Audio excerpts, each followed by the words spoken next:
कोल्हापुरातील संगीतसूर्य केशवराव भोसले नाट्यगृहाला 8 ऑगस्ट रोजी रात्री आग लागली होती। मुख्यमंत्री एकनाथ शिंदे यांच्यासह विविध मान्यवरांनी केशवराव भोसले नाट्यगृहाला भेट देऊन नाट्यगृहाच्या पुनर्बांधणीसाठी भरीव निधी देऊ अशी ग्वाही दिली।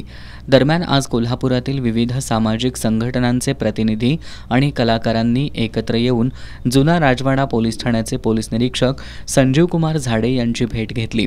या प्रकरणाचा तपास कुठवर आलाय याची माहिती आर.के. पोवार, विजय देवणे, बाबा इंदुलकर, बाबा पार्टे, दिलीप देसाई यांनी केली।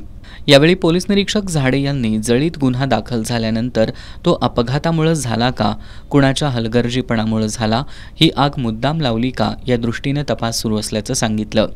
आत्तापर्यंत पोलिसांना या ठिकाणी काहीही संशयास्पद आढळून आलेलं नाही।